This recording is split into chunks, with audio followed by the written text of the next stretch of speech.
Ladies and gentlemen, hey, hi, how you doing? Welcome back to the channel. Thank you so much for stopping by. With today's new Warzone and Modern Warfare 3 update, we officially have the new lowest recoil option in the game. Really what is the only true zero recoil loadout you can be running thanks to our newest aftermarket part update. And today, I wanted to go through and break down this weapon, talk about whether or not it's actually worth using, where it falls in the overall meta and whatnot. And so with that, we are starting first here with the actual Kastov 762 itself, because this is what our new Jack Requiem aftermarket part is for. If you were to go into your challenges and view your week 2 options, I went through and just completed these in like 2 or 3 matches of multiplayer, some pretty straightforward ones. 40 operator kills with a recommended sniper. The Moors for that was pretty easy. And you can also get 10 operator hipfire kills with the Moors as well at the same time and sort of track those two together. 20 operator kills with sights equipped to a recommended sub. I put a sight and a suppressor on my SMG and laid prone and got 12 kills and those 20 operator kills done together.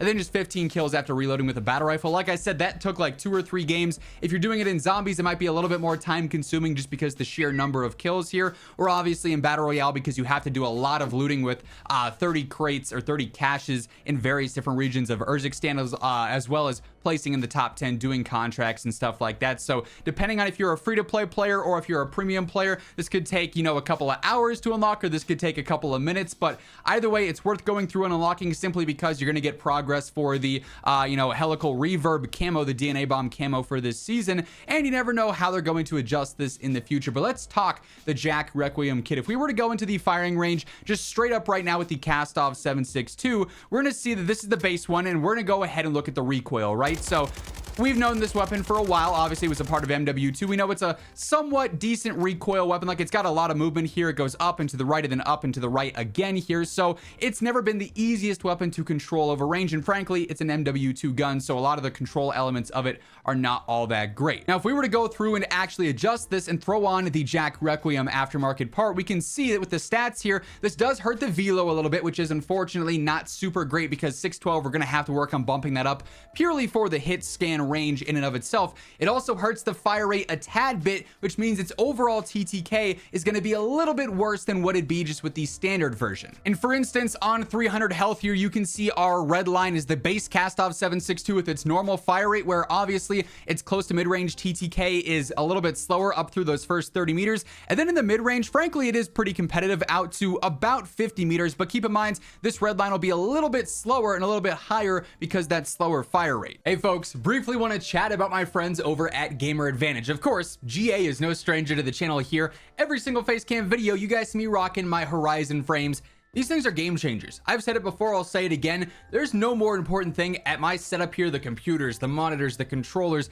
than these glasses, because these allow me to do what I do best day in and day out. If you're looking at screens for long periods of time, whether you're working, doing school, gaming, whatever it may be, you got to get yourself a pair of GA frames. They offer prescription and regular lenses. They've got a bunch of different colorways and frames, so a little bit of something for everyone there. And when it comes to sleeping better at night, reducing eye strain, these things are phenomenal. Best of all, if you want to throw in code IMMORTAL at checkout, you end up getting yourself a nice little discount as well. The link for that will be down in the description below if you're interested. So its TTK won't be 1-to-1 of the base Kastov, but here's the thing. You can see it has literally 0 vertical recoil and basically no horizontal recoil either, which means that if we were to go into the firing range here and we look at the recoil pattern again, keep in mind that's the base Kastov 762. I'm not controlling anything here, bear in mind. I'm just simply shooting this thing. This is how it behaves. I'm not touching it whatsoever. It is literally a 0 recoil weapon, and that's before we put any attachments on here to actually navigate this no recoil option here and make it more effective in the mid to long range where we're going to be using this the most. And keep in mind, as we're going through all the attachments here, if you find this video helpful or you simply enjoy it, do me a favor, drop a like. It's always really appreciated. And if you are new to the channel, every single day I got you covered with news, updates, patch notes, meta breakdowns, all things going on in COD right here. So feel free to hit that subscribe button and turn on those post notifications. But with this now having no recoil, we can really focus on what we want to get the most out of this gun, and that's just basically extending that range and extending that velocity some. Now you're gonna want an extended mag. That's pretty basic, that's pretty obvious there. You're also gonna want some kind of optic here, whether it's a 2.5 times, a glassless, a NIDAR, whatever optic you are the most comfortable with using. Now it does block our barrel, bear in mind, so we're not gonna be able to get anything out of that, meaning that really the main two categories we want to look at are ammo and and muzzles to extend our range and velocity. Now, ammo is very straightforward. High grain rounds. It's going to give us that 15% to our velo, extend that effective damage range. Yeah, it hurts the horizontal control and the recoil gun kick. Not a huge deal when this gun is this easy to use though. So we throw that on there. And then with our last attachment, as mentioned, you don't really need to focus on an underbarrel because that's just purely control. Unless you're going for mobility and you want that, sure, you could take away a stock. You could throw on a mobility-based or a speed-based underbarrel. But for muzzles, you just want to look at something that's going to extend that range of velocity some. Now, Spirit Fire will be viable here. It's going to make that horizontal recoil even more non-existent, and it'll be decent for velo and control there. That said, at the same time, Sonic Suppressor, while it is again hurting your horizontal just a little bit, it's going to give you good range but also even better velocity. So I think that's actually kind of the move there. And then when we were to go into the firing range with this thing, we'll see that its recoil control, keep in mind, base Kastov 762, the base Kastov 762 with the aftermarket part. This is what it looks like. Again, not controlling anything, just simply shooting.